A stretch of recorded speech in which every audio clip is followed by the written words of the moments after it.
Bien, donc ce qu'on va faire, comme je disais, donc on veut créer une application web avec l'ASP.NET qui permet de gérer des produits et des catégories. Un produit appartient à une catégorie. Une catégorie contient plusieurs produits. Ça veut dire que vous avez une association de type one to many, many to one, qui est bidirectionnelle. Alors pour cela, donc bien sûr, on va se baser sur Entity Framework pour le projet. Alors on va commencer par créer d'abord un projet. Alors on va utiliser donc un projet donc ASP Web Application.NET Core. Donc ça c'est l'ASP5 comme je disais. Alors on va l'appeler mon catalogue. Catalogue de quoi? Mon catalogue de produits. Alors, on va s'assurer que ici, donc, on ne veut pas utiliser un système d'authentification, on ne veut pas gérer d'autres contrôleurs pour l'authentification. Pour le moment, on n'en aura pas besoin. Et après, je vais créer une application web.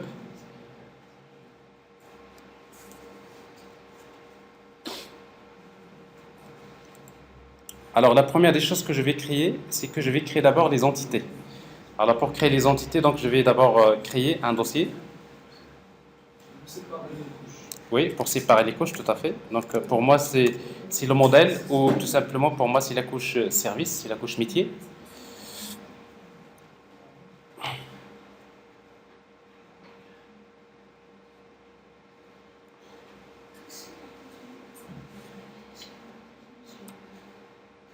Alors, on va créer donc les classes. Quelles sont les classes qu'on va créer?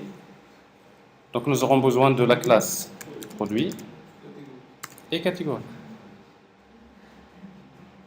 Donc, ça, c'est les entités qu'on va manipuler.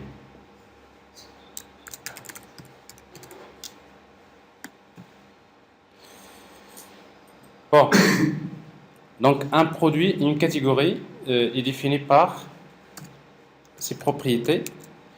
Alors, public int category ID get set. Alors pour Entity Framework, il se base sur le principe des conventions. Alors pour que Entity Framework sache que category ID ça représente la clé primaire au niveau de la base de données, donc par convention, donc l'attribut devrait se terminer par ID. Autrement, vous utilisez la notation key. Alors bien sûr, la notation key que vous allez utiliser, c'est pas question de majuscule, il faut gérer d'abord les dépendances, donc je reviendrai tout à l'heure pour ajouter la notation key parce qu'on devrait intégrer Entity Framework dans les dépendances du projet. On n'a pas encore fait. Alors, j'ai la désignation qui est de type string.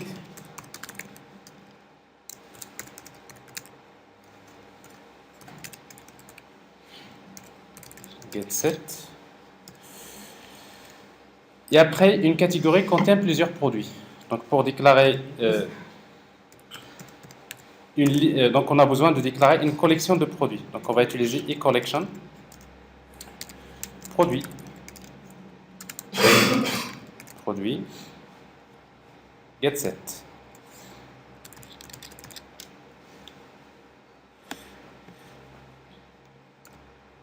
Alors, cette collection, en principe, avec un Entity Framework, comme je disais, quand il y a des associations, il faut spécifier si l'association utilise le mode lazy loading. Donc, pour spécifier comme quoi cette association travaille en mode lazy, donc on va utiliser le mot virtual. Alors, donc, généralement, les attributs d'association sont déclarés virtuels. Que signifie, donc, je vous rappelle, ça signifie que quand je demande à Entity Framework de charger à partir de la base de données une catégorie, il ne va pas charger automatiquement la liste des produits de cette catégorie. Donc, c'est pour ne pas risquer de charger en mémoire des données qui ne vont pas forcément être utilisées au niveau de l'application. Mais si vous voulez la liste des catégories, il va falloir lui demander dans la requête. Donc ça, c'est ce qu'on appelle le mode lazy, en utilisant include, donc on va le voir tout à l'heure. Donc ça, c'est le le principe de le mode de lazy loading.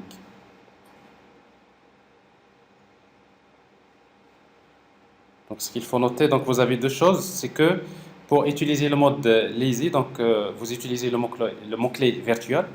Et après, mais par contre, dans la requête, si vous voulez par exemple lui demander d'inclure des objets qui lui sont associés, donc on va utiliser include. Donc on va voir tout à l'heure comment le faire.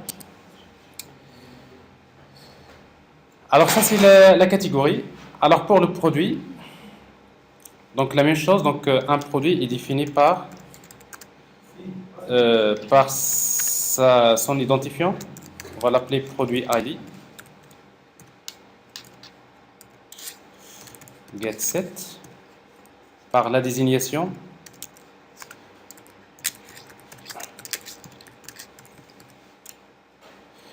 Alors je crois que catégorie on l'appelait comme nom, désignation on va l'appeler non catégorie. Non catégorie. Voilà. Alors produit on va l'appeler désignation.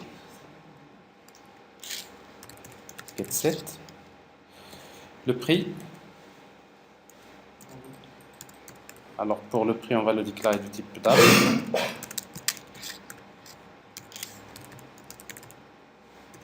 La quantité de type int.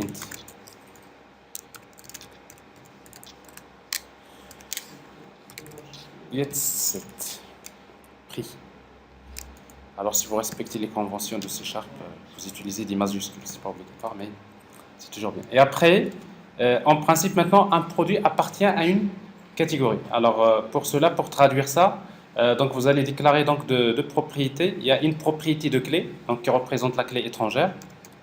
Alors public int, la clé étrangère c'est catégorie ID. Donc get7 qui va représenter en quelque sorte la propriété de clé, c'est-à-dire la clé étrangère. Et après, si vous voulez naviguer entre les classes, parce que c'est une association qui est bidirectionnelle, donc on va déclarer une autre propriété de type de navigation. Alors ici donc catégorie. Ça veut dire vous déclarez un objet de type catégorie, get et7. En fait, Entity Framework, si vous voulez, il vous propose d'utiliser donc ce modèle comme ça. Vous déclarez une propriété de clé étrangère que vous allez utiliser, en tout cas quand vous voulez interagir avec la base de données. Et vous utilisez une propriété de navigation, c'est un objet qui va surtout être utilisé quand vous connaissez un objet de type, par exemple, produit, vous voulez avoir des informations sur la catégorie. Alors, sauf que comme c'est une association, la même chose, on va travailler en mode lazy. Donc, du coup, on va utiliser le mot clé virtual.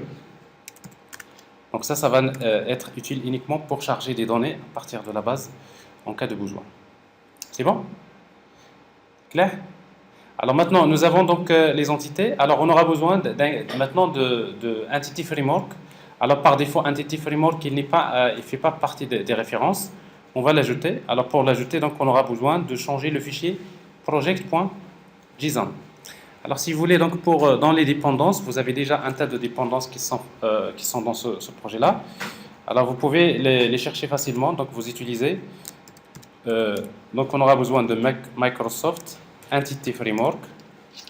Et vous pouvez retrouver facilement avec le système d'intelligence. Par exemple, ici je vais utiliser Entity Framework Core. Quelle version? Alors on ne va pas dire 5 parce que ça c'est si vous voulez la même chose, donc Entity Framework, il y avait la version 7, mais Entity Framework Core, logiquement, c'est la version 8, hein, si vous voulez. Donc, mais le Entity Framework Core, c'est la version 1. Vous pouvez utiliser la version 1.0.1, par exemple. Virgule. Et après, vous aurez besoin de Microsoft.Entity Framework SQL Server. Donc SQL.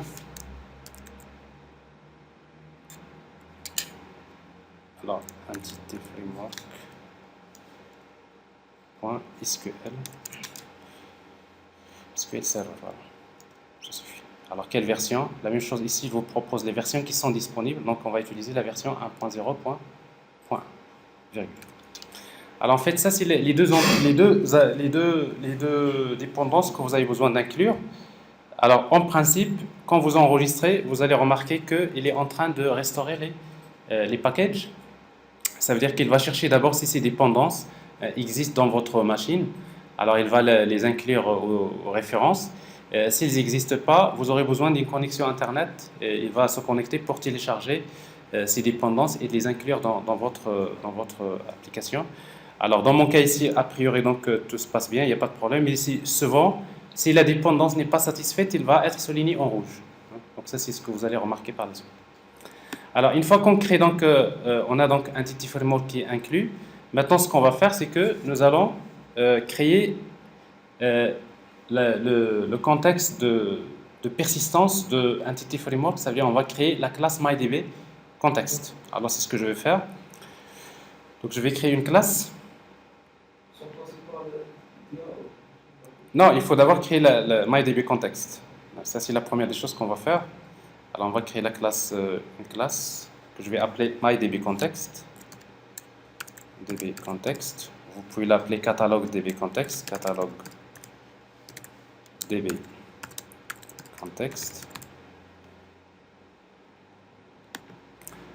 Bon, cette classe-là, en principe, si vous voulez, c'est la classe qui va hériter d'une classe qui est fournie par Entity Framework qui s'appelle DBContext. Alors, il faut l'importer, le namespace. Donc, using Microsoft Entity Framework Core. Et après, dans laquelle on va déclarer donc les collections de DB7 qu'on veut gérer. Par exemple, ici, je voudrais gérer quoi? Les produits et les catégories. Donc, je vais déclarer une collection de type DB7 de produits. Alors, on va l'appeler produit avec S, get7. Et j'aurai également besoin d'une collection de type DB7 de catégorie. Alors catégorie, la même chose, get7. Alors ça c'est la première des choses. Donc on déclare ces collections. Alors et après en fait l'unité de persistance a besoin de connaître quel type de base de données, le nom de la base de données, les informations si vous voulez la chaîne de connexion. Ben, il existe plusieurs manières. Ouais, exactement. Il existe plusieurs manières de configurer. Donc, soit on peut définir ça, on peut la configurer dans le fichier startup.cs. Dans la classe, on peut définir la chaîne de connexion. Ou tout simplement, il suffit de redéfinir une méthode ici. C'est pas public, c'est une méthode qui est protected. Override. Void. La méthode s'appelle onConfiguring. Configuring. Alors c'est une méthode qui reçoit un objet de type dbContext configure. Alors dbContext option builder. Alors si vous voulez, vous pouvez l'appeler option builder.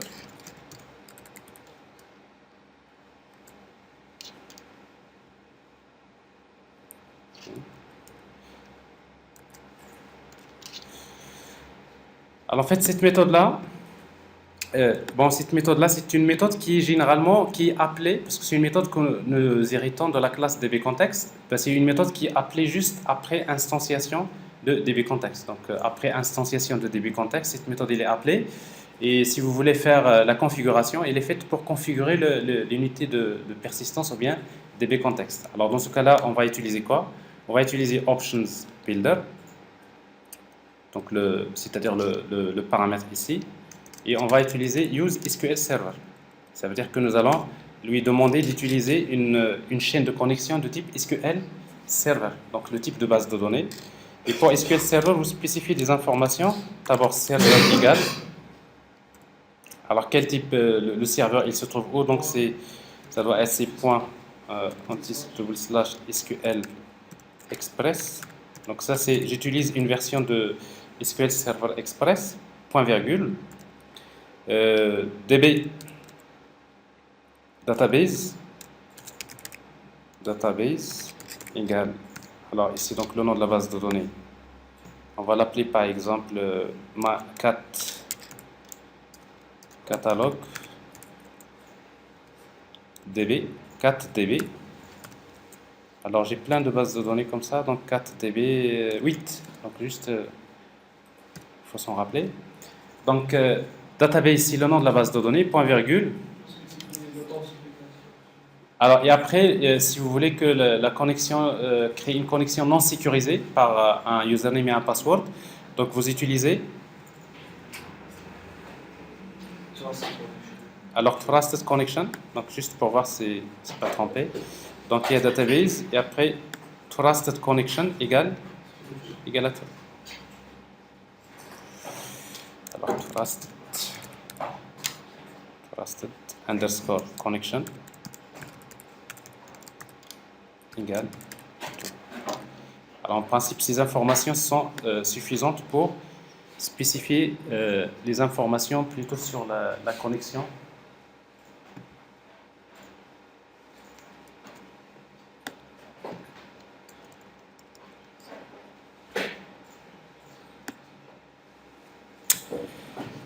C'est bon? Est-ce que c'est clair? Alors ça c'est MyDB Context. Alors quand vous créez MyDB Context, on peut déjà commencer à faire un test pour vérifier est-ce que les entités que vous avez créées sont correctes. Alors pour cela, donc, je vous propose dans le projet, dans la solution, on va ajouter une application console pour faire un test, un premier test. Donc on va créer un nouveau projet, dont ajouter un projet de type console application.NET Core. Donc toujours dans le même cas. L'application, je l'appelle console app 1, donc si vous voulez, vous regardez le nom. Alors dans cette application, dans ce projet-là, console, qui contient une classe qui contient la méthode main qu'on va exécuter. Dans ce projet, on a besoin d'utiliser les classes qui sont fournies dans l'autre projet. Ça veut dire que notre projet dépend de l'autre projet. Alors pour cela, donc, dans les références, on va ajouter une référence vers quoi? Vers le projet mon catalogue projet. Donc ça c'est la dépendance. Et comme ça, en principe, si vous voulez faire un test, vous voulez faire des tests unitaires par exemple, ou bien des tests directement dans cette application, des classes que vous créez là, donc vous avez la possibilité de le faire. Alors une fois qu'on va faire ça, donc on va essayer donc de créer un objet de type dbContext. Alors pour cela, donc on va utiliser un contexte using une variable mydb par exemple, db var db égale new. On l'appelait catalogue db context. New catalogue db context. On va l'importer using. Alors ici mal écrit je crois. Catalogue, parce que là il n'a pas reconnu le catalogue. Using.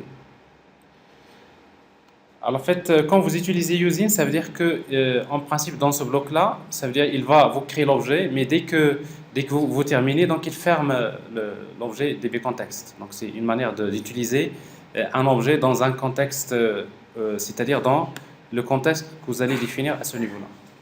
Alors ici, donc la première des choses qu'on va faire, c'est qu'on veut demander à Entity Framework de nous générer la base de données. Alors pour cela, on va utiliser donc db.database.ensure deleted db.database.ensure created. Donc ici, ça veut dire que mon application, à chaque fois qu'elle va démarrer, on va s'assurer d'abord qu'elle est, on va la supprimer, on va la recréer à nouveau, et après, par la suite, si vous voulez, on va ajouter des produits, des catégories. Alors pour ajouter des catégories, qu'est-ce que je vais faire? Donc je vais ajouter db.catégorie directement, la collection. J'appelle la méthode add. Alors je vais ajouter une catégorie. Donc pour ajouter une catégorie, je vais utiliser new catégorie. Et une catégorie est définie par,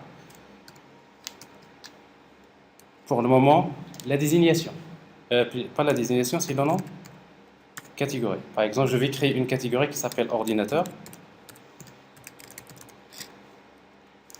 Ordinateur.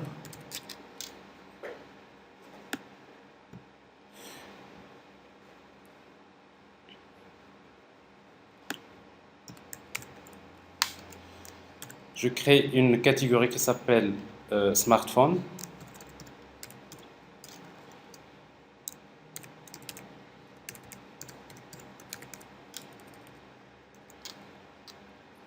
Et je vais créer une catégorie imprimante.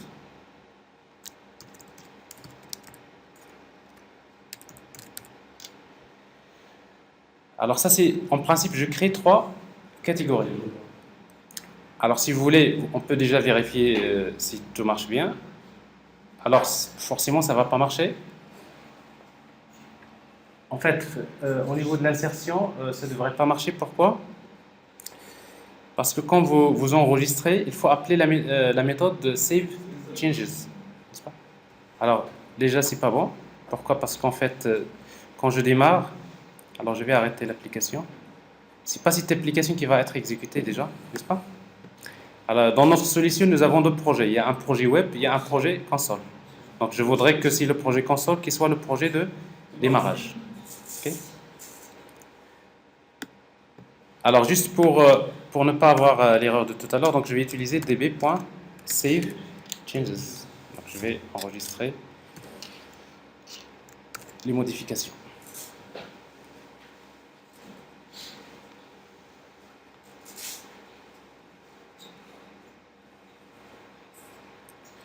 Alors en principe, comme c'est une application console, à un moment donné la console s'affiche. Bon, on va rien afficher pour le moment, mais en principe, dès qu'elle termine, la console se ferme.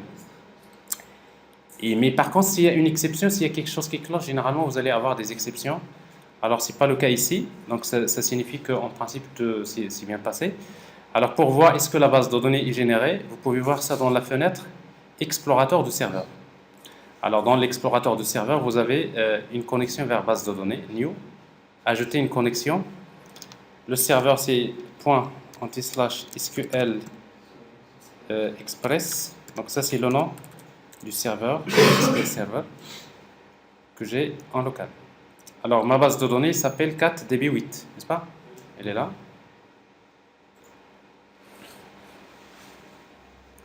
Alors bien sûr, donc ça suppose que le serveur SQL Server Express est démarré, n'est-ce pas?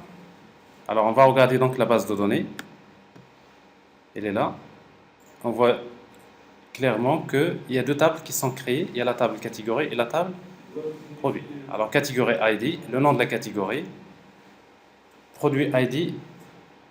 Catégorie ID, c'est la clé étrangère. Et après, vous avez désignation, prix et quantité. C'est bon? Alors ça, c'est la structure de la base de données. Et pour voir si les données sont insérées, on va afficher les données de catégorie.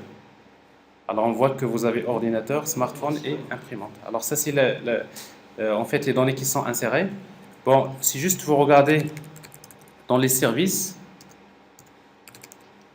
parce qu'il faut quand même s'assurer que, en fait, quand vous allez démarrer l'application, il faut s'assurer que SQL Server est démarré. Alors SQL Server Express, il est là. Parce qu'en fait, s'il n'est pas démarré, il n'y a rien qui va marcher. Okay. Donc là, il est démarré.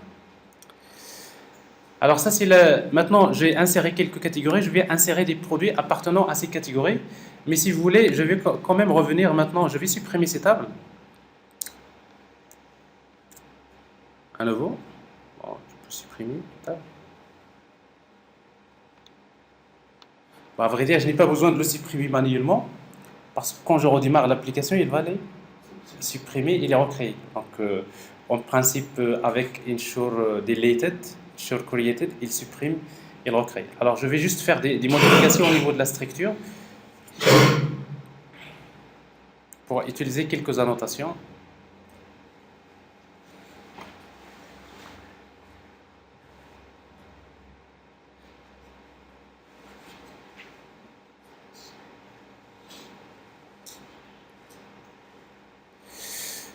Alors, je reviens, on va faire quelques modifications au niveau de la structure des classes, catégories et produits.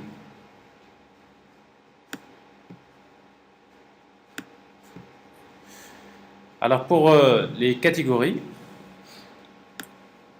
Alors tout à l'heure, donc vous voyez donc qu'on n'a utilisé aucune annotation, donc a priori donc ça marche bien. Alors juste, quelles sont les annotations qu'on peut utiliser si vous voulez donner un nom à la table? Donc d'abord, l'annotation qu'il faut connaître c'est table. Alors l'annotation table, donc on va l'importer. On va spécifier le nom de la table. Alors ici, moi la table, je ne vais pas l'appeler catégorie, mais je vais l'appeler comme ça, catégorie, en majuscule, avec S. Ensuite, si vous voulez spécifier explicitement que catégorie ID, c'est la clé primaire, vous utilisez la notation key. Alors la même chose, c'est une annotation qu'il faut importer. Alors, si vous voulez faire la validation, par exemple ici, supposons le nom de la catégorie, il est de type string. Si vous regardez la structure, ça va être varchar. Il prend le maximum, c'est 255.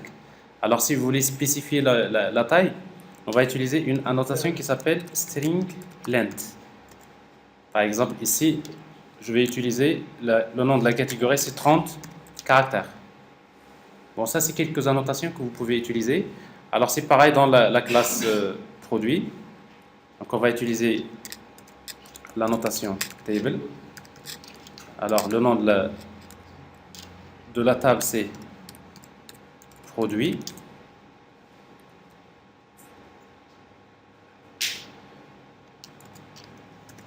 C'est key. En fait, comme je disais, l'annotation key, elle est surtout obligatoire quand est-ce que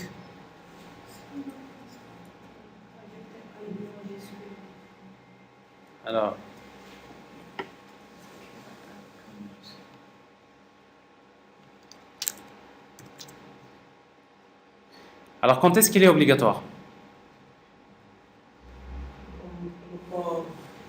Dans le cas où on n'a pas respecté les conventions. C'est-à-dire si par exemple le produit ID, vous l'avez appelé par exemple code. Alors code, donc Entity Framework, il ne veut pas savoir que code c'est la clé primaire et dans ce cas-là, il faut obligatoirement utiliser key, CTRL Z. Mais si vous utilisez donc les conventions, la notation key n'est pas obligatoire parce que, en fait, d'ailleurs, tout le Microsoft l'ASP.NET, il se base sur le principe respecter convention plutôt que configuration. Donc si vous respectez les conventions, vous n'aurez pas besoin de configurer. Alors la désignation, la même chose ici. Donc on peut utiliser donc string length, par exemple ici 70, la désignation, le prix, la quantité, catégorie ID, ainsi de suite. Et vous pouvez spécifier, il y a d'autres en principe annotations que vous pouvez utiliser.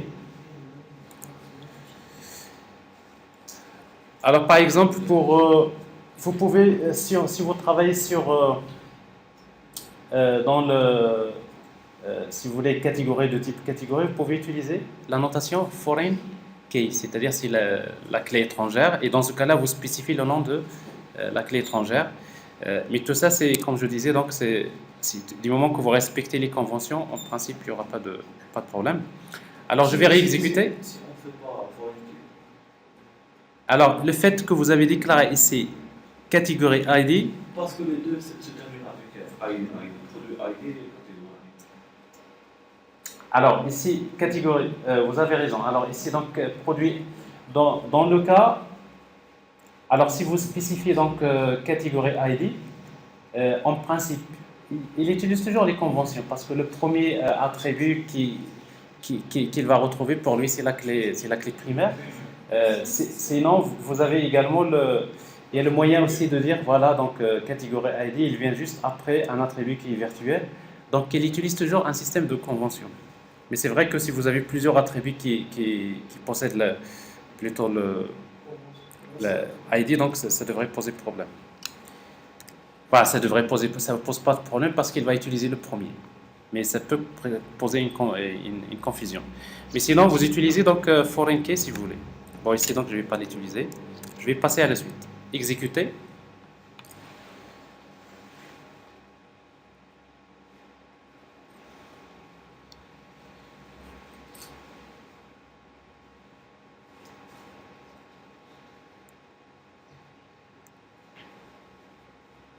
Alors, je vais juste insérer encore quelques produits et après, je passe directement à la couche web.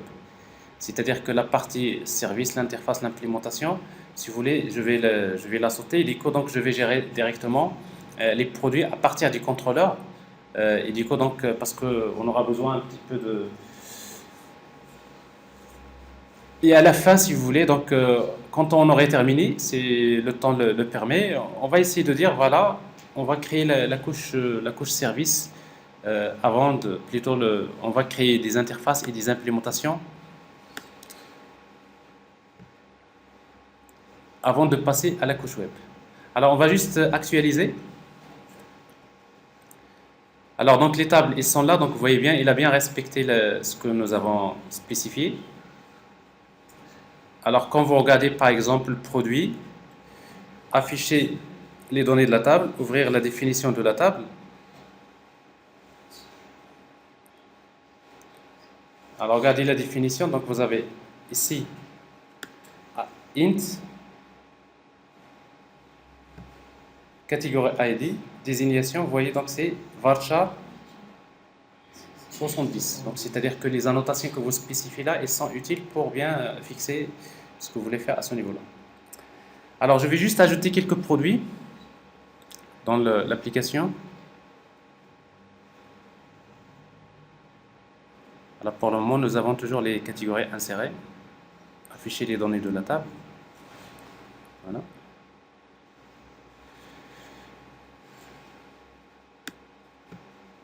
Ça va? C'est bon? Vous commencez à vous réveiller comme il faut. Alors, l'application programme.c#. Alors, pour ajouter des produits, donc je vais encore utiliser db.produit.add. Et pour ajouter un produit, donc je peux spécifier les informations sur le produit. Alors, new produit.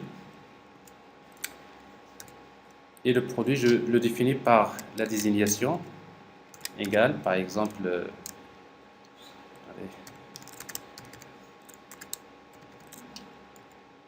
désignation, c'est pas point virgule, c'est virgule.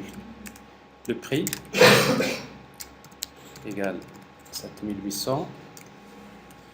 La quantité égale à 6. Mais un produit appartient à une catégorie.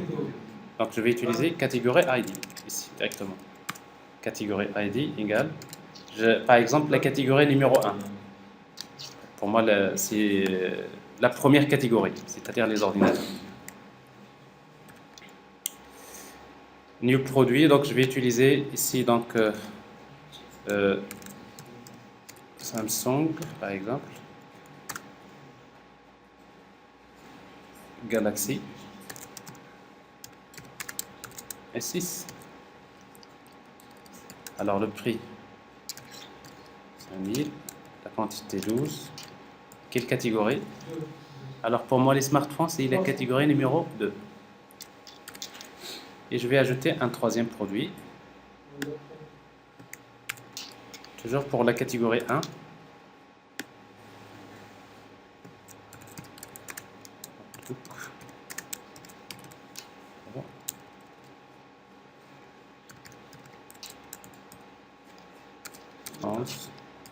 La catégorie 1.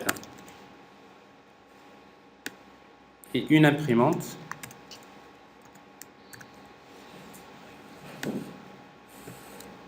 Epson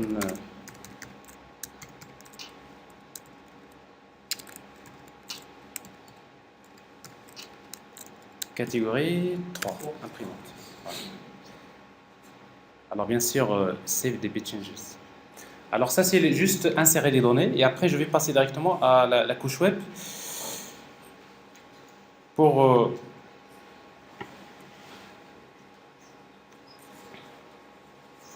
montrer donc comment créer l'application web, si vous voulez.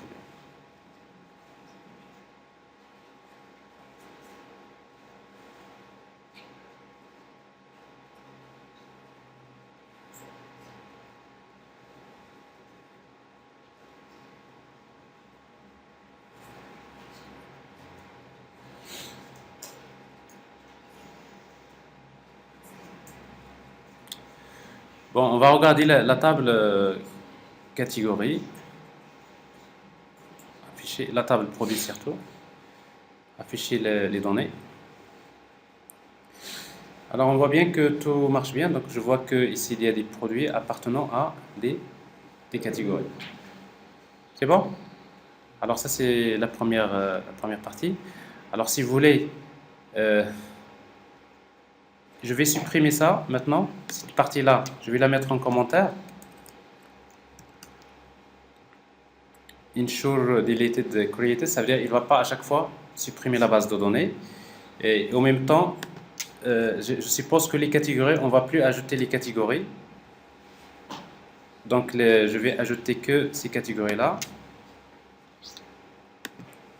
Catégorie. Donc je vais mettre étoile slash. Alors pourquoi je fais ça? Ça veut dire que normalement si je réexécute l'application, tout ce qu'il va faire, c'est qu'il va insérer à chaque fois les produits, n'est-ce pas? Alors c'est exprès, donc les produits, il va les insérer parce qu'à un moment donné, j'ai besoin d'avoir beaucoup de produits dans la table produits. Et comme ça, je vais vous montrer la pagination. Parce que quand il y a plusieurs produits, donc je réexécute une troisième fois, une quatrième fois. Donc à chaque fois, si vous voulez ajouter les produits. Mais c'est des données qui sont dupliquées. Mais après, on va créer un formulaire de saisie des produits. On va regarder donc la table produit, afficher les données de la table. Voilà. Avec les mêmes désignations, de toute façon, ils sont répétés. D'accord? C'est des duplications de données. Oui, mais avec des ID différents, parce que d'ailleurs, je ne l'ai pas mentionné tout à l'heure, c'est par défaut, il utilise une identité. N'est-ce pas? Alors, il y a un auto-increment. D'ailleurs, dans la structure des deux tables, si vous ouvrez la définition, vous pouvez le constater. Alors, regardez, donc sur produit ID, vous allez trouver ici identité. Alors, propriété. Pour index.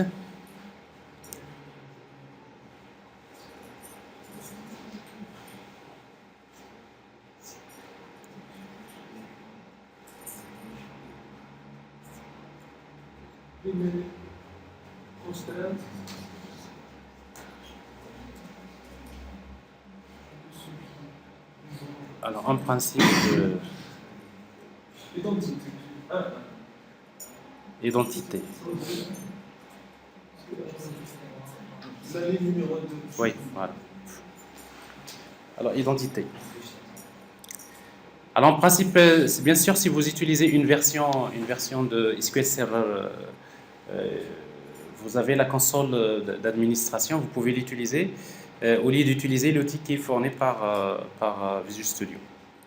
Alors maintenant, on va passer à la partie suivante.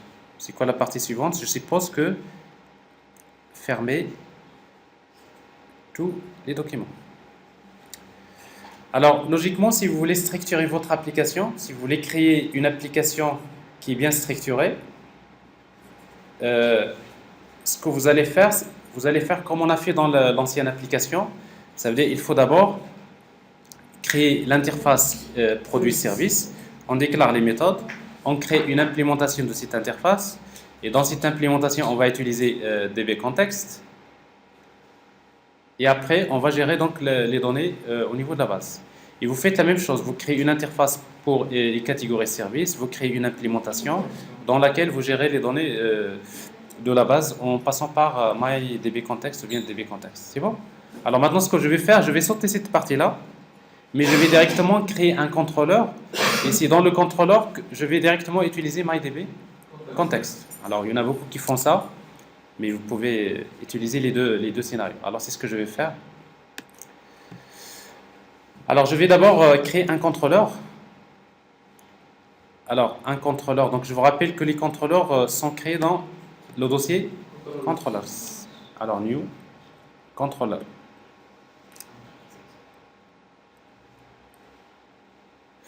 Alors, pour créer un contrôleur, donc dans la catégorie ASP.NET, vous cherchez la classe de contrôleur MVC. Alors, on va l'appeler produit controller. Alors en principe, je vous rappelle qu'un contrôleur, c'est une classe qui hérite de la classe contrôleur et dans laquelle on va trouver des méthodes qui vont s'exécuter. Alors par exemple, ici, quand j'envoie une requête HTTP vers le contrôleur produit/index, c'est cette méthode qui va s'exécuter. Alors ici, ce qu'on veut faire, c'est que supposons, quand j'appelle index, je veux afficher la liste des produits. Alors, je veux afficher la liste des produits. Alors, pour afficher la liste des produits, qu'est-ce que je vais faire? Ben, j'ai besoin d'utiliser dbContext. Alors, pour utiliser dbContext, donc j'ai besoin de déclarer d'abord un objet de type catalogue dbContext. dbContext.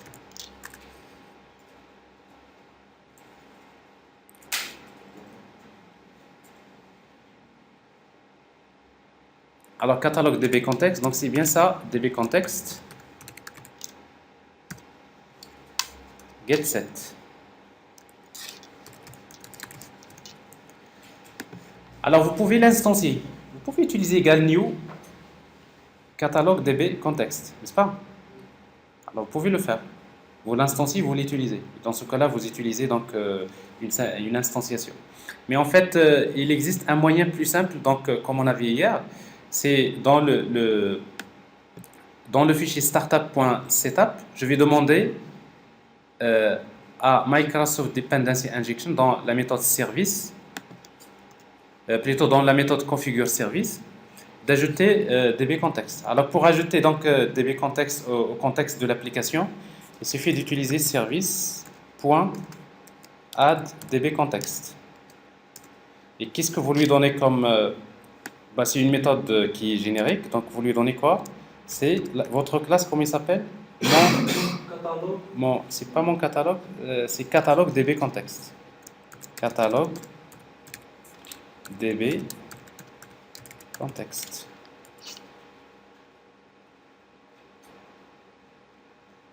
Donc automatiquement, c'est que en fait au démarrage, donc dbContext, il est ajouté au service.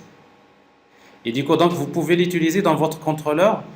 Si vous voulez l'injecter, vous l'injectez via le constructeur. C'est ce qu'on va faire ici. On va déclarer le constructeur.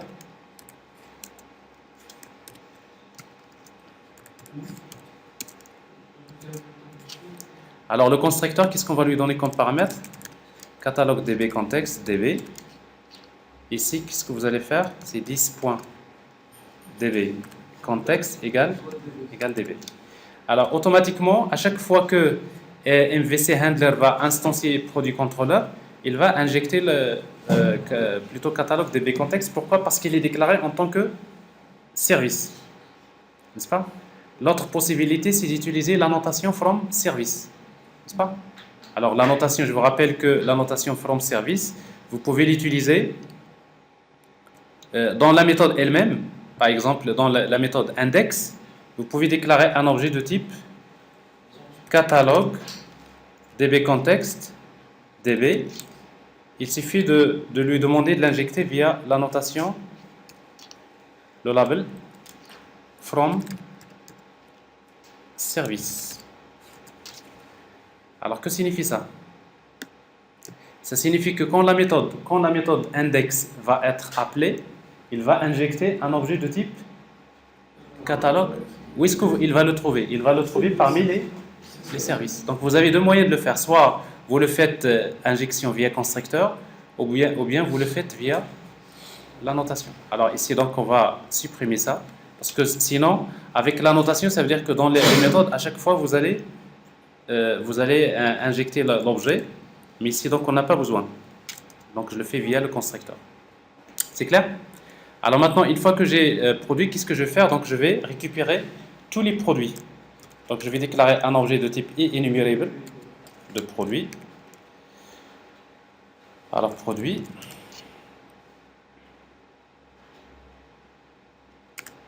Alors, produit égale. Alors, c'est dbContext. Alors, toujours ici, c'est dbContext, point produit, point, je peux utiliser toList. Ici, donc, je récupère directement la liste de tous les produits. Et après, je vais retourner une vue. Alors, la vue, comment il s'appelle? on va l'appeler produit. Et qu'est-ce qu'on va lui transmettre comme modèle? La liste des produits. C'est bon? Alors maintenant, dans la vue produit.cshtml, nous allons essayer d'afficher les produits. Alors on va créer la vue. Alors pour créer la vue, donc, on va respecter à nouveau les conventions. Nous avons créé le contrôleur qui s'appelle produit. Dans le dossier views, on va créer un autre dossier. Vous suivez? Le dossier, comment il s'appelle? Produit. Le même nom que le contrôleur. Et dans lequel on va mettre une vue. Donc on va utiliser une page de vue MVC.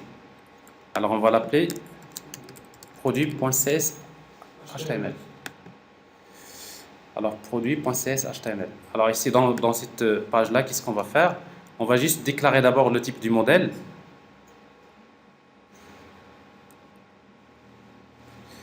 Alors pour déclarer le type du modèle, on va utiliser modèle. Je sais que dans le modèle, qu'est-ce que j'ai? J'ai une collection de type enumerable de produits. Mais en fait, produit, on va l'atteindre en utilisant mon catalogue, c'est le projet. Point service. Point produit. Alors c'est comme ça qu'on déclare le type du modèle. C'est-à-dire que dans mon application, maintenant, je suppose que je connais déjà le modèle. Donc j'ai parlé la dernière fois, il y a trois manières d'utiliser le modèle. Soit ici, vous retournez directement l'objet à la vue, et dans ce cas-là, il faut déclarer le type du modèle, parce que ici, donc, pour moi, le modèle, il est de quel type? Et enumerable de produit. Comme ça, la vue, il connaît donc le type. La deuxième solution, c'est d'utiliser ViewData. La troisième, c'est d'utiliser ViewBag. Donc ViewBag, ViewData, donc c'est plusieurs manières d'utiliser donc le modèle. Alors ici, donc, je vais utiliser cette technique. Alors maintenant, qu'est-ce que je vais faire? Je vais passer directement à créer une table. Alors je vais créer un div container, classe container.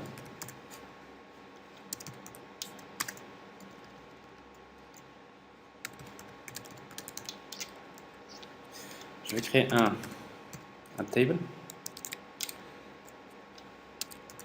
tr th. Supposons que je veux créer la liste des produits, donc je vais afficher ID, je vais afficher la désignation, j'affiche le prix, la quantité et j'affiche la catégorie. La catégorie, c'est-à-dire le nom de la catégorie. Alors pour faire maintenant, on va faire une boucle. Pour utiliser une boucle, donc je vais utiliser donc la Razor syntax. Je vais utiliser for each. Pour chaque P in modèle directement. Alors généralement, il connaît déjà que le modèle il est de quel type? C'est enumerable de produits. Qu'est-ce que je vais faire? Je vais générer des lignes tr et dans chaque ligne, je vais mettre des td. Et maintenant, qu'est-ce que je vais afficher? Je vais afficher les informations sur le produit. Comment? Ici? Si. Parce que là, pour le moment, c'est du code HTML ici. C'est du code HTML. Mais ça, c'est pour dire que c'est du code C#. Il faut qu'il soit à l'intérieur de ces balises. Vous voyez, donc c'est for each. C'est la Razor syntax. Donc, c'est du code qui se trouve entre les directives, si vous voulez, accolades et ouvertes et fermées. C'est bon? Alors pour afficher donc l'information sur le produit, donc on peut utiliser directement @p.produit_id.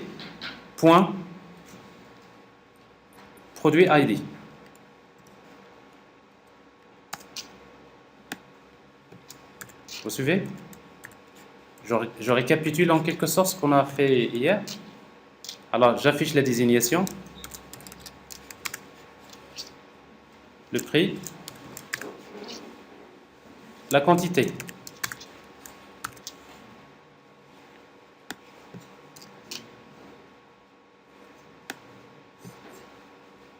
C'est bon? C'est d'accord? Alors, on va exécuter pour voir. Alors, si tout marche bien. Alors, ici, donc, En principe, quand on va appeler l'action index de notre contrôleur produit, il devrait nous afficher la liste de tous les produits. Alors, à nouveau, donc, ça c'est pas l'application, c'est l'application console, n'est-ce pas? Alors, qu'est-ce que je vais faire? Donc, je dois revenir à mon projet web, qui est celui-là. Je vais dire que ça, c'est le projet de démarrage. Définir comme projet de démarrage. Et je démarre. Donc, automatiquement, il va démarrer donc une version de JS Express, et après, par défaut, il utilise le contrôleur par défaut, c'est Home Controller, hein, qui est déjà préconfiguré, et une action par défaut qui s'appelle Index. Alors, cette action Index par défaut de Home Controller, il va nous afficher en principe une vue que vous allez voir, c'est celle-là.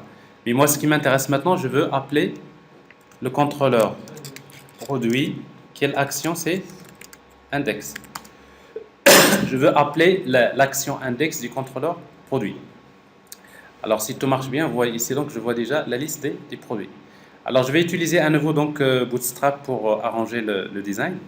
Donc, je vais utiliser ici la classe Table. La classe Table.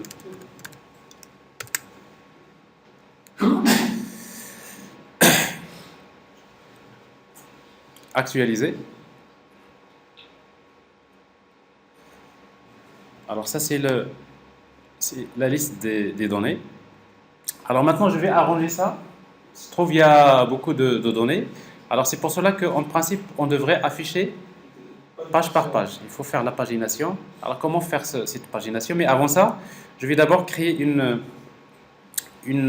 classe. Je vais arranger ça. Je vais créer une rubrique, un panel,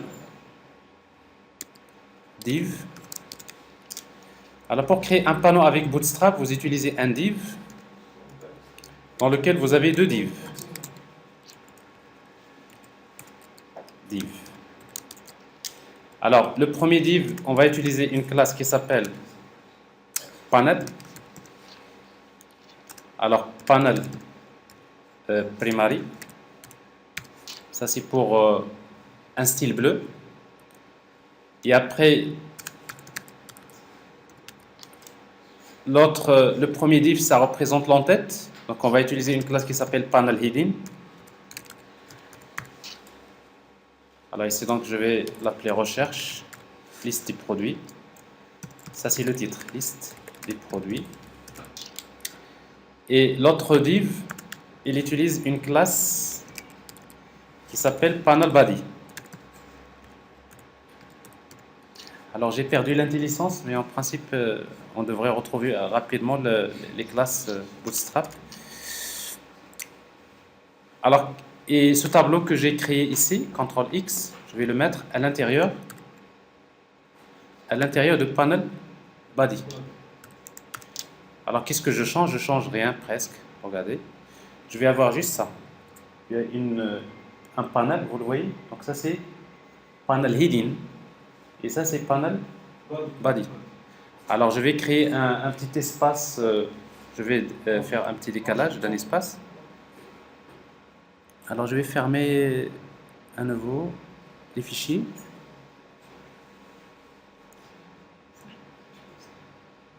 Bon, j'arrête l'application.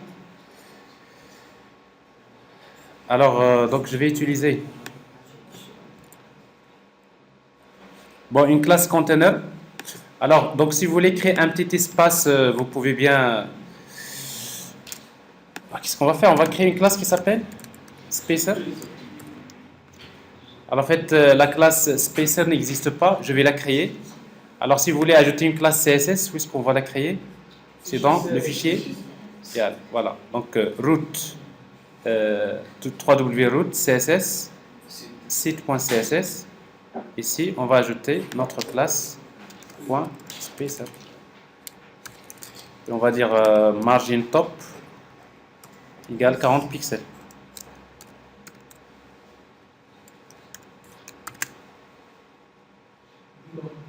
C'est bon?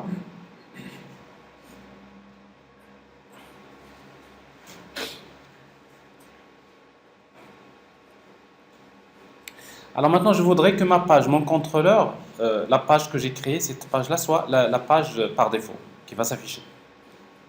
Alors, à quel niveau je vais changer? Vous vous rappelez? Alors, produit, je voudrais que produit slash index soit, c'est la page qui va démarrer par défaut. Bon, c'est pas suffisant.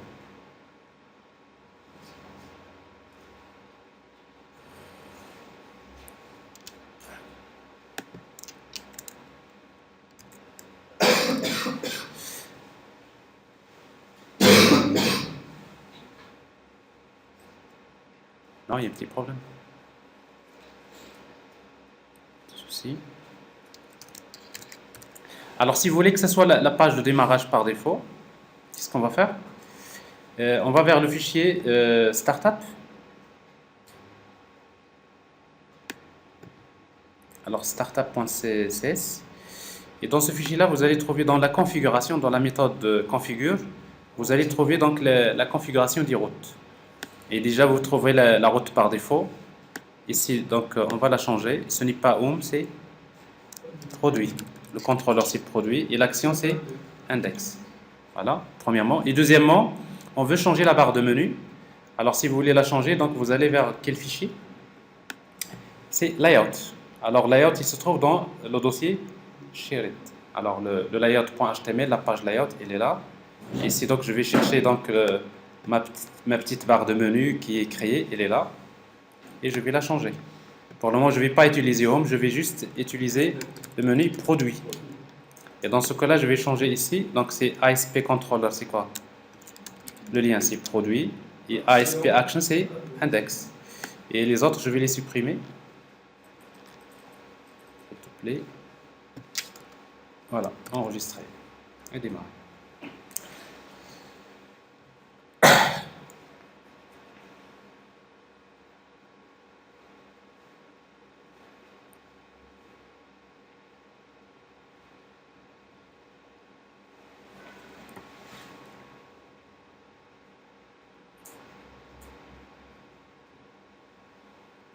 Alors par la suite, donc, nous allons ajouter donc un formulaire de saisie. Nous allons, comme on a fait hier, nous allons faire la validation, nous allons faire l'édition, la suppression, la recherche, regarder les listes des catégories. Donc il y a des choses qu'on va faire, mais il y en a d'autres choses que vous allez faire à la suite, n'est-ce pas? On va juste à un moment donné, on va arrêter. Je vais vous expliquer comment travailler, mais il y aura une partie que vous allez compléter vous-même. Donc ça c'est juste pour que vous soyez dans le bain. Alors maintenant, qu'est-ce qu'on... Oui? La pagination, c'est ce que je vais faire maintenant. Alors, vous voyez donc déjà la page est démarrée par défaut. Le menu produit, donc, il est là. Alors maintenant, je vais afficher la pagination.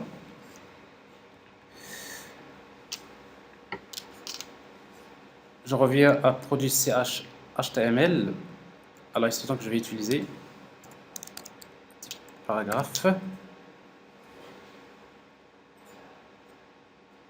c'est du bricolage, n'est-ce pas? Normalement, il faut arranger la classe spacer, vous décaler. Il y a une autre chose, si vous voulez que la page, ce panel-là, si vous voulez qu'il n'occupe pas la totalité de la page, vous voulez qu'il occupe que la moitié de la page. Avec Bootstrap, qu'est-ce que vous faites? Alors, vous utilisez la classe col md et vous spécifiez le nombre de colonnes. Par exemple, vous voulez que l'autre ait 6 colonnes. Vous utilisez MD6. Alors, MD6, vous voyez donc ce div-là, le div que je crée, il occupe que 6 colonnes. C'est-à-dire, si vous avez un autre div qui occupe 6 colonnes, vous allez le voir juste à côté, n'est-ce pas? Alors, supposons que vous voulez qu'il soit centré. Alors ça, c'est MD, ça veut dire quoi? C'est medium. Ça veut dire pour un écran d'ordinateur. Mais supposons c'est un smartphone. Vous allez utiliser col XS12. Alors ça veut dire quoi XS? Extra small. Si c'est un smartphone qui va consulter l'application, ça va pas être 6 colonnes, ça va être peut-être combien? 12. Alors ça veut dire que nous allons avoir quelque chose comme ça. Alors pour un écran médium, vous allez avoir ça. Mais pour un smartphone, on réduit, regardez, c'est pas 6 colonnes, ça occupe toute la largeur, c'est-à-dire 12 colonnes. Pourquoi? Parce qu'en fait, Bootstrap, il se base sur un design qui divise une page en combien de colonnes? 12 colonnes. Alors ça, si vous voulez créer des applications responsives, alors ça vous donne quelque chose comme ça, n'est-ce pas? Et même quand vous voyez la barre de menu, elle est responsive. Vous voyez ici? Mais tout ça, donc, c'est une affaire plutôt de Bootstrap.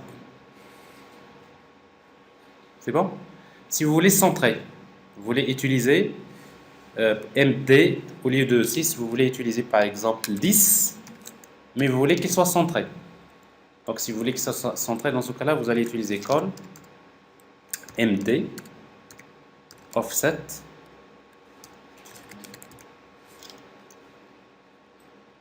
1. Alors offset, ça veut dire un décalage. Je vais décaler de combien de colonnes? D'une colonne. Alors ça vous donne quelque chose comme ça. Alors vous voyez donc ça occupe 10 colonnes, mais elle est centrée. Bref, alors moi je veux pas afficher tous les produits parce que c'est pas bien. Déjà find all tous les produits, si vous avez des centaines, des milliers de produits, c'est pas bon. Alors c'est pour cela, il existe un moyen de faire la pagination.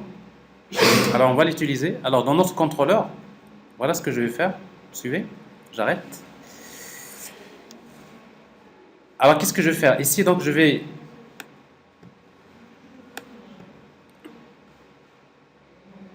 si vous voulez, dans la page index, quand je vais l'appeler, je vais lui demander de me donner, de m'afficher quelle page. C'est-à-dire, je vais lui donner un paramètre page. Je veux la page 1, la page 2, la page 3. Et comme c'est un paramètre, je vais lui donner la valeur par défaut égale à 0. C'est-à-dire, je suppose que par défaut, si je ne spécifie pas le paramètre page, sa valeur par défaut égale 0, c'est-à-dire la première page. Ensuite, il y a le paramètre size. Alors par défaut, il est égal à 5. Ça veut dire quoi? En fait, je veux que 5 produits. Je ne veux pas afficher tous les produits, je veux que 5. Mais de quelle page? Donc c'est quelle page? Je vais la spécifier en tant que paramètre. C'est bon? Alors, ça c'est la première des choses. Deuxièmement, maintenant, ici, quand vous utilisez, hier j'ai parlé de link, n'est-ce pas? Alors quand vous utilisez db.produit, ça veut dire c'est les produits. Alors, dans Link, vous pouvez utiliser alors deux méthodes. La première, c'est skip.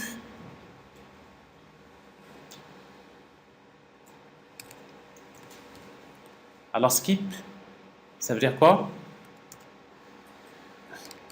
Je vais sauter, je ne vais pas afficher des premiers enregistrements, je vais sauter un certain nombre d'enregistrements. Combien je vais sauter? Ça dépend de la page, n'est-ce pas?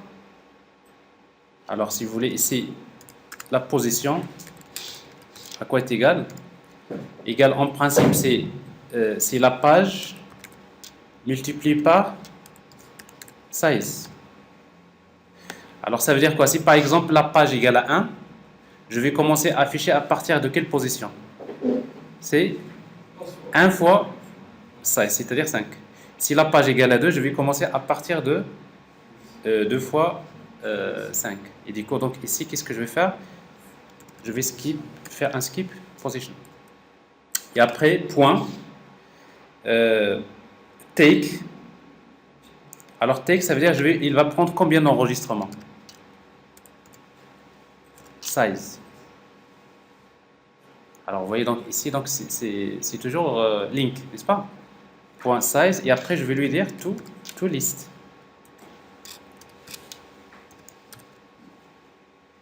Alors ici, donc, je ne vais pas avoir tous les produits. En fait, lui, il va traduire ça en une requête select étoile from where, et après, il va demander au serveur de base de données de lui donner que le nombre d'enregistrements voulus. Alors, si on essaie d'exécuter,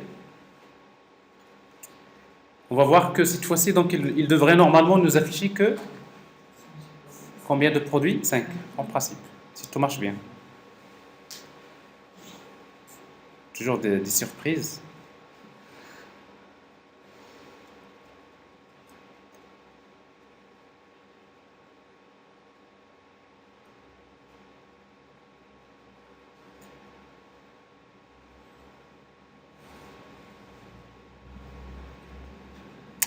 Ça marche? J'ai combien? 1, 2, 3, 4, 5. Alors maintenant, si j'ai 5, c'est bien, mais par contre,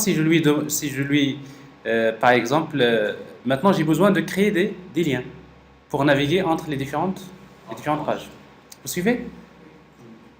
Tu m'as posé la question sur la pagination, mais tu n'es pas le...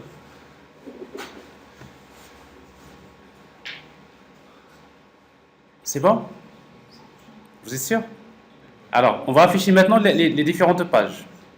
Alors, pour afficher les différentes pages, au niveau du contrôleur, je vais stocker dans le modèle, je vais vers ViewBag,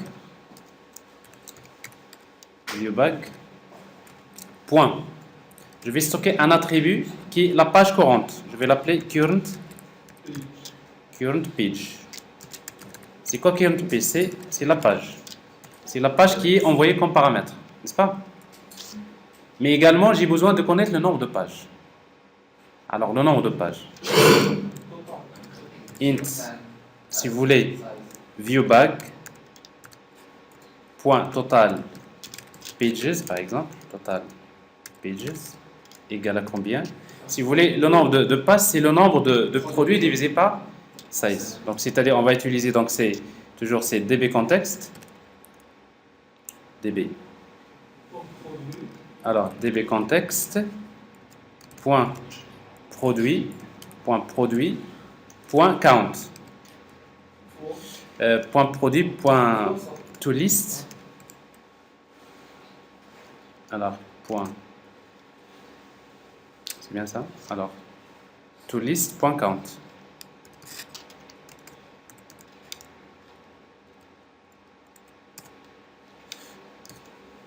Alors, ça c'est count. Divisé par quoi? Parce que c'est le total pages, c'est une variable, n'est-ce pas? Int total pages égale ça divisé par size. Ici, qu'est-ce que je vais mettre? C'est total pages. Bon, ça veut dire que dans mon modèle, je connais maintenant total de pages. Et si je connais le total de pages, je vais revenir à la vue. Je vais faire une boucle juste en bas, ici. Je vais créer un div.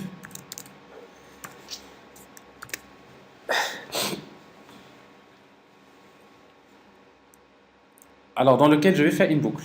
Je vais créer un UL, LI. Une petite barre, LI. Mais ce LI là, on va le répéter combien de fois? On va utiliser encore la Razor syntaxe, une boucle, n'est-ce pas? On va utiliser for each, for int directement. Int i égale à 0 et inférieur à combien? C'est viewBag, n'est-ce pas? Modèle, point total pages et plus. Alors, qu'est-ce que je vais générer? Je vais générer des LI.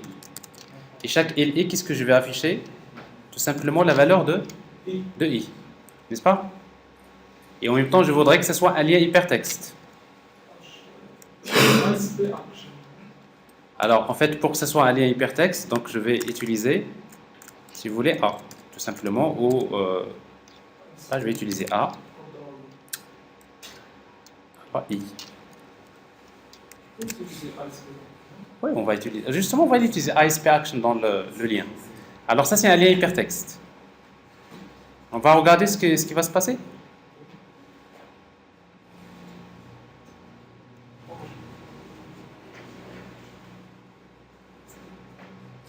Alors, bien sûr, parce que là, j'ai changé dans le. J'ai changé dans le contrôleur et il faudrait que. Parce que je travaille toujours en mode debug. En mode debug, parfois, il faut arrêter et démarrer. Total pages.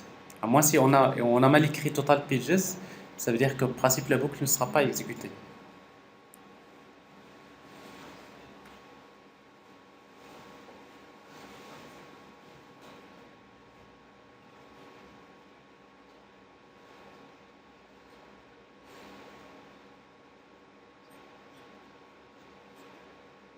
voyez, ça marche? Regardez.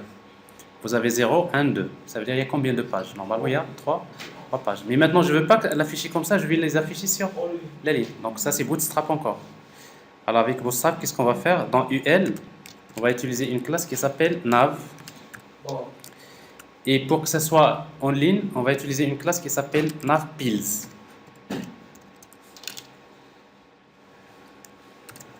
Alors regardez, actualisez. Vous voyez la différence? Navpills, ok? C'est une barre de navigation. Ok? Alors maintenant, je vais... Hein? On va utiliser plus si vous voulez. Bon, c'est juste après, on va arranger.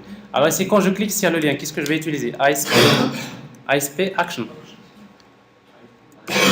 ASP Action. Égal à quoi? J'appelle toujours index. L'action. Index. Mais je dois lui transmettre des paramètres. Alors, c'est quoi le paramètre? C'est le numéro de la page. Alors, donc, je vais utiliser ASP root. C'est ASP. Donc, vous vous rappelez, hier, j'ai parlé de ça. Je vais envoyer un paramètre root. Comment il s'appelle le paramètre? C'est page. Égal à quoi? Alors, directement, je vais utiliser CI. OK? Actualiser. Alors, vous voyez déjà le lien. Donc, ça, c'est... Regardez. Il envoie la page 1. La page 2. Est-ce que je navigue? Alors maintenant, il nous reste un petit dernier point, c'est que la page courante, il faut qu'il soit colorié. Alors pour faire ça, on va utiliser une classe ici, sur LI. On va utiliser une classe CSS, normalement qui s'appelle active. Dans Bootstrap, il y a une classe active, mais cette classe active, je vais l'appliquer quand est-ce? Uniquement s'il s'agit de la page courante, n'est-ce pas? Donc l'astuce, si vous voulez, c'est de créer, on va créer une variable, ici, string, je vais l'appeler classe name, le nom de la classe, égale une chaîne vide, et je vais faire un test, if, c'est quoi la condition? C'est CI égale viewBag, point, vous savez que dans viewBag, j'ai déclaré current page. Alors, si vous rappelez current page, c'est la page courante. Alors, s'il égale page courante, dans ce cas-là, class name égale à quoi? Je vais utiliser une classe Bootstrap qui s'appelle active. C'est bon? Alors, ici, donc, il faut que ça soit dans le... Non, il faut juste utiliser les accolades, hein, puisque là, c'est nécessaire. Voilà. Je dois fermer ici l'accolade. Voilà. Et après, ici, qu'est-ce que je vais mettre comme classe? C'est une variable. Class name. Est-ce que c'est clair? Oui, presque. Avec un bon café, ça doit être clair. Alors, actualiser, regardez. Très joli. Ouais, donc, la page courante, c'est 1. La page 2, 0. Vous avez fait de la navigation. C'est bon? Alors bon, si vous n'avez jamais fait ça, donc c'est l'occasion de voir comment faire la pagination. Alors ici, donc, on a vu en quelque sorte, déjà avec cet exemple-là, et combiné avec l'exemple précédent, maintenant ce que je vais faire, mais par contre, regardez, est-ce que j'affiche la catégorie? Non. Non. Voilà, on y va. Alors, exactement, c'est ce que je vais les montrer. Alors, si vous voulez afficher que le ID de la catégorie, regardez, je vais utiliser quoi? C'est p.catégorie ID. Là, il n'y a pas de problème parce que catégorie ID, il est dans mon application, ça va me donner ça. Regardez, c'est l'ID de la catégorie. Mais si vous voulez le nom de la catégorie, on devrait écrire normalement c'est P, s'il vous plaît. Donc c'est point catégorie, c'est l'objet. Donc ça c'est la propriété de navigation, n'est-ce pas?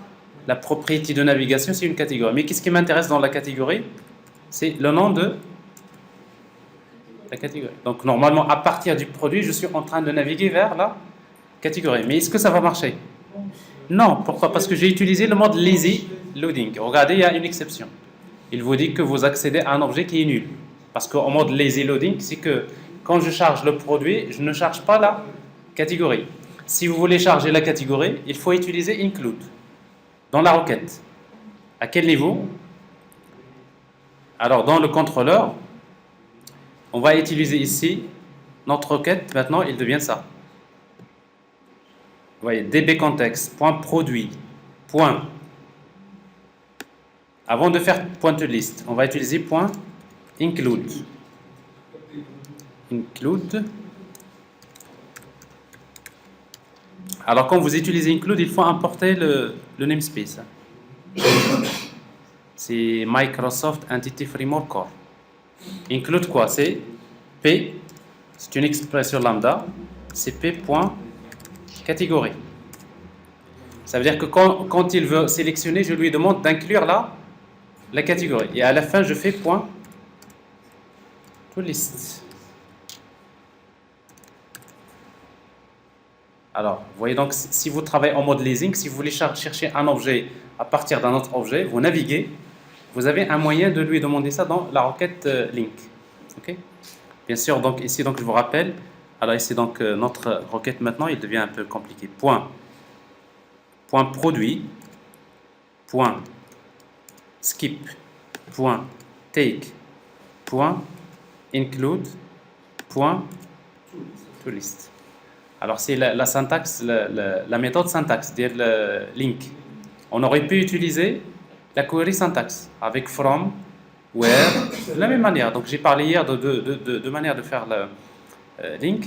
Alors, ici, donc, comme j'ai changé dans le contrôleur, je vais devoir redémarrer.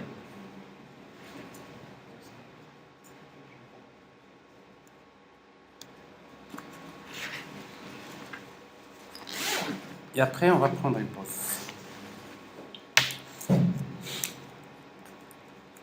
Alors, en principe, la partie devrait marcher.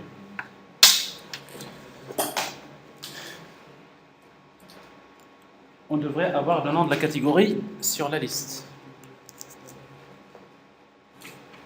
Ça marche? Vous voyez, donc la catégorie, vous avez ordinateur, ordinateur. Mais pourquoi on a que des ordinateurs? Regardez. Il y a des smartphones ici. Ça, c'est un smartphone. Il y a une seule imprimante. Mais comme les données sont dupliquées, à chaque fois, il y a 3 fois les mêmes données.